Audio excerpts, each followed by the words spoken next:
social se va concretando y se concreta en acciones directas de odio y en crímenes de odio directos contra la gente. Y no hay que irnos muy lejos para, por ejemplo, darnos cuenta de Donald Trump, ¿no? Como, y así hasta pasa, ¿no? Así Donald Trump con su discurso de odio contra los mexicanos y bueno, contra todo lo hispano y básicamente contra todo el mundo, pero así muy claramente en contra de lo hispano y de lo mexicano en concreto. Con ese discurso de odio él llega a la presidencia, y después de que llega a la presidencia, no sé si se acordarán, que empiezan a salir en las noticias de gente hasta en las escuelas, ¿no? O sea, hasta los niños en las escuelas gritando y bulleando a los niños mexicanos, gente en las calles insultando y gritando. ¿Por qué? Porque se tiene, o sea, el discurso de odio no es porque la gente es idiota y hasta que alguien les diga lo que tienen que pensar lo hacen, no. Es porque si una persona como el presidente llega y esa persona tiene ese discurso, en realidad la comunidad lo que piensa es de, bueno, pues está bien odiar, o sea, al final no va a haber ningún, o sea, si yo cometo un acto de odio, no hay como ninguna institución que me lo pueda prohibir porque pues el mismo presidente están las mismas, ¿no? Y eso nos vamos a cosas light. Ha habido casos en la historia que han sido muchísimo más graves, y ahorita, bueno, estamos hablando en cuestión de cuestiones raciales y de nacionalidades. Hubo en Europa, en una zona que se llamaba Yugoslavia y donde actualmente hay 5 países independientes, este país que se llamaba Yugoslavia se partió en una guerra civil espantosa, y hubo una cosa ahí que se llamaba limpieza étnica, que empezó con un discurso de odio de uno de los presidentes, bueno, todos los presidentes todos se odiaban, pero de uno de los presidentes empezó con un discurso de odio, con un discurso nacionalista, alentando a la gente, y eso se concretó en un genocidio, en el sitio de una ciudad, en bombardeos, en gente matando a los otros con machetes, con palos, con lo que tuvieran a la mano, y en uno de los grandes genocidios después, o sea, de todo el siglo XX, en eso se concreta. O sea, es por eso que los discursos de odio y los discursos no nada más es que se queden en discursos y que eso es libertad de expresión. O sea, esos discursos perfectamente se pueden después materializar y se pueden concretar en acciones de odio muy fuertes y muy horribles, ¿no? Y eso es, por ejemplo, lo que un poco lo que alegan, ya pasando a la situación LGBT, a la situación gay, es lo que alegan estas asociaciones en defensa de la familia, este famoso Frente Nacional de la Familia y las asociaciones pro vida y todo esto, con su mensaje de odio, que está muy disfrazado, porque sí lo saben disfrazar muy bien. O sea, ellos no dicen odiamos a los homosexuales, ¿no? Ellos lo que dicen es no eduques mal a mis hijos y no te metas con mi familia y cosas por el estilo. Pero al final el fondo del asunto es el mismo. Es decir, los homosexuales no tienen derecho. Estas frases que van diciendo o que estaban en sus camiones, ¿no? Lo que decían, que no te engañen, el hombre nace hombre y la mujer mujer, una tontería de ese tipo. O sea, en el fondo del asunto es toda diversidad que exista está mal. Todos los que se asuman o se digan como diversos es gente que está equivocada, gente que está en contra de lo que verdaderamente digo yo, o dice mi religión, o dice quien yo me invente que diga. Y esto es en el fondo también un discurso de odio. Y hay todo un debate, y, o sea, quién sabe por qué bueno, en realidad sí se sabe por qué han podido seguir con su camioncito, o sea, por qué no los han multado, ni los han metido a la cárcel, ni ha habido una ley que les prohíba tajantemente llevar esos mensajes. Pues muchas veces a lo mejor es por un tema económico, yo qué vas a ver. Pero sí, o sea, en realidad sí tendría que ser prohibido, porque sí están fomentando ese odio, se están fomentando esa cuestión de todo lo que no cuadre con lo que yo digo que es la vida, eso está mal, ¿no? Y no solo eso está mal, sino ese mensaje se lo tienen que dar a los niños, y cualquier tipo de educación sexual, cualquier tipo de educación que tenga que ver con respeto, que tenga que ver con inclusión, que tenga que ver con convivencia de distintos grupos, eso no los eduques. O sea, a mí déjame el derecho a educar a mis hijos en una cultura de odio, en una cultura de cerrazón, en una cultura de de rechaza todo lo que sea diferente. Eso es fomentar el odio al fin y al cabo, ¿no? Y eso, o sea, igual y sí muchos pueden decir como de, ay, eres, o sea, son muy pinches exagerados en decir que eso puede desencadenar en algo peor, pero es que sí ha desencadenado en cosas peores a lo largo de la historia, ¿no?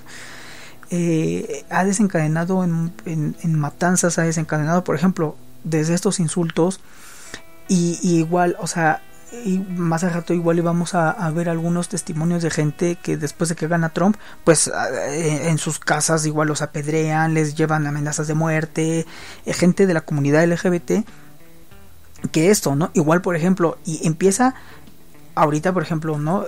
Trump gana y después algo así súper concreto, muy concreto, lo que fue muy sonado últimamente de la prohibición a las personas transexuales de estar en el ejército, ¿no? O sea, no es que directamente del discurso se pase al genocidio, se pase al asesinato, no, hay todo un caminito, pero es un caminito que es muy importante ver, porque si no se ve, se deja pasar. O sea, primero empieza con ese discurso, luego empieza a decir, ¿saben qué? Los transexuales no tienen derecho a estar en el ejército. Después, ¿qué va a venir? Va a venir no nada más los transexuales, también los homosexuales, bisexuales tampoco pueden estar en el ejército. Ya también hizo una especie de bloqueo para que no llegaran gente de países musulmanes a Estados Unidos, para que no pudieran entrar legalmente al país. Después, ¿qué va a decir? Los mexicanos tampoco pueden estar en el ejército. Después, o sea, son cosas que van poco a poco creciendo y fomentándose hasta que llegan a cosas así totalmente horribles, en donde ya es muy difícil pararlas. Por eso es muy importante, desde estos pequeños crímenes de odio, desde este pequeño discurso de odio, identificarlos y poder decir, esto no está bien, ¿no? Y ahí párale, porque eso no tiene por qué seguir así, ¿no? Entonces, o sea, no es por paranoia, o no es por exageración, y mucho menos, es simplemente porque así empiezan muchas cosas, ¿no? Y esos discursos de odio, a lo mejor no llega a haber ningún genocidio ni nada por el estilo, esperemos que no, pero de todas maneras lo que sí pasa es que esos, o sea, los hijos de esas personas crecen educándose en esa ideología, crecen educándose en ese discurso, y lo siguen fomentando, y lo siguen fomentando, y lo siguen fomentando, ¿no? O sea, al final, si por ejemplo los hijos o los nietos de los del Ku Klux Klan gringo de los 40s o de los 50s, antes de todo este movimiento de los negros en Estados Unidos, si esos hijos hubieran verdaderamente aprendido a vivir en un mundo de tolerancia, y en un mundo de respeto, y en un mundo de convivencia, pues el Ku Klux Klan verdaderamente hubiera desaparecido. Y vemos que en 2017 ahí están, todavía salen y se encapuchan las cabezas y siguen con sus antorchas y haciendo estupidez y media, ¿no? O sea, hay un tema de que se empieza a perpetuar y a perpetuar y a perpetuar y a perpetuar. Entonces también es como importante parar eso, ¿no? Y es Ángel aquí nos dice, Ángel Héctor, que el problema de la sociedad también es que nos quedamos callados por miedo a las represalias. Y eso es algo también muy importante, lo que menciona, sobre todo esta cuestión, ¿no? De que nos quedamos callados por medio de las represalias, porque también hay algo que entender de los crímenes de odio y de los delitos de odio que se cometen, o sea, se pueden cometer contra una persona, 2 personas, 3 o lo que sea, pero en realidad el objetivo, uno de los objetivos de también estos crímenes de odio es de alguna manera dar un mensaje, ¿no? Dar un mensaje a ese colectivo, de decir, pues estás en peligro, no eres aceptado, si te mueres, pues igual y no pasa nada. Y es, por ejemplo, ahorita hace poco, ¿no? Está, creo que en Baja California y también en Estados Unidos, pero aquí en México, en Baja California, se han estado dando varios asesinatos y homicidios de personas que pertenecen a la comunidad LGBT. Ya se está considerando, eso está pasando en estas semanas, y ya se está considerando empezar a investigar una línea sobre crímenes de odio. Y en este sentido, pues, o sea, no nada más es mato a una persona o mato a 2, es que todo el colectivo gay, lésbico, pues es intimidarlos, ¿no? Es intimidarlos, es decir, pues sigue siendo como eres y te voy a matar, ¿no? Y es una de las cosas por las que también se dice que los crímenes de odio son muchísimo más graves, porque la víctima de ese crimen de odio, en caso de que sobreviva, la víctima de ese crimen de odio no nada más tiene el shock de pues me pegaron o me balearon o me hicieron algo en la casa, cualquier cosa, ¿no? No nada más tiene como ese shock y ese trauma, sino que aparte tiene el trauma de me lo hicieron porque soy gay, o me lo hicieron porque soy negro, o me lo hicieron porque soy mujer, o me lo hicieron porque soy indígena, o me lo hicieron por a cualquier grupo al que pertenezca, ¿no? Y esa característica es algo que no se puede quitar de encima. O sea, yo no puedo dejar de ser negro de repente, ¿no? Ni puedo dejar de ser gay de repente, como dices muchos. O sea, no, eso no es cierto. No puedes dejar de ser gay, punto. No puedes dejar de ser indígena, no puedes dejar de ser mujer, ¿no? Entonces eso, o sea, la gente que estudia o que empieza a revisar para que categoriza estos crímenes de odio, esa gente dice que ese trauma es mucho mayor y es todavía, o sea, es algo que hace peor a un crimen de odio que a un crimen común y corriente, porque en realidad la gente sí se queda, o sea, las víctimas de esos crímenes de odio sí se quedan así como de, pues es que estoy vulnerable en todo el tiempo, porque todo el tiempo soy negro, o todo el tiempo soy indígena, o todo el tiempo soy gay, o todo el tiempo soy mujer, entonces en cualquier momento de la vida me puede volver a pasar.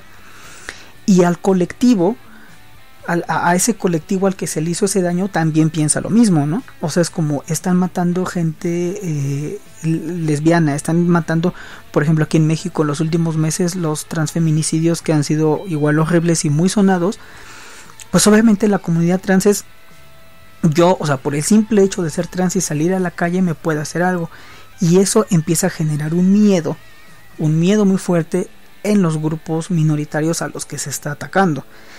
Y pues empieza como este círculo, ¿no? Que decía Ángel, que dice Ángel Héctor, o sea, la sociedad se queda callada porque se genera miedo, porque ese también es uno de los objetivos de esos crímenes de odio. Allí pues el círculo pues sí se tiene que romper de algún lado, ¿no? O sea, y se tiene que romper del lado, o bueno, uno de los lados por donde se puede romper pues es no tener miedo o enfrentar ese miedo y salir a la calle y exigir esa justicia, ¿no? Exigir a las autoridades de cualquier país que hagan algo y que se investigue esos crímenes como verdaderos crímenes de odio. Porque es importante que se consideren como crímenes de odio y que no sean considerados, o sea, que cuando un crimen sea como un delito de odio, sea considerado de odio y no por otra cosa. Porque si se considera como un crimen común y corriente, pues en realidad no como que no se para, o sea, no se ahonda en esa situación del odio, entonces se deja que el odio siga creciendo y se siga perpetuando, ¿no? Y por otro lado, pues cualquier persona, o sea, por ejemplo, si yo, no sé, una persona homófoba y digo, pues voy a matar a un puto, ¿no? Y entonces mato al marica y ya, ¿no? O bueno, más bien yo no, o sea, yo veo en las noticias que alguien fue y mató a un marica, ¿no? Y ya, no, pues mató a este chavo. Y al final dijeron que era un crimen pasional o que era un crimen de alguna de las cosas que se inventen. Entonces, pues igual yo como homófobo, yo lo que voy a decir es, bueno, pues al final yo puedo matar a quien sea. O sea, yo puedo matar a todos los jotos que yo quiera y se me antoje. Que al final, pues nadie va a decir que yo los maté porque eran jotos. Van a decir que yo los maté por cualquier cosa y puedo hasta salir libre porque puedo alegar defensa propia, alguna tontería de esas. Y puedo hasta salir libre, ¿no? Entonces por eso es muy importante exigir que cuando un crimen sea como de odio o tenga esas características que se considere como tal, porque eso es lo que va a hacer también poco a poco que pues la gente como que lo vaya como que pensando, ¿no? Y también pues se empieza como a profundizar en el tema, porque el tema de los crímenes de odio no nada más es que la persona cometa el crimen. O sea, como estábamos diciendo, es el problema de la educación, es el problema de la convivencia social, y todos esos problemas se pueden empezar a atacar, pero pues lo primero es reconocer que hay gente que mata, o hay gente que golpea, o hay gente que viola, o que asalta, o que roba, no por una razón económica, no por una razón política, sino por una razón de odio, simple y sencillamente de odio. Y eso pues hay que tenerlo también muy pues como que muy presente, ¿no? Igual este odio, bueno, vamos a ver así como que más adelantito pues algunas, o sea, igual platicarnos si en algún momento han sentido que alguien o sea, se han sentido como vulnerables en ese sentido, han sentido que alguien como que los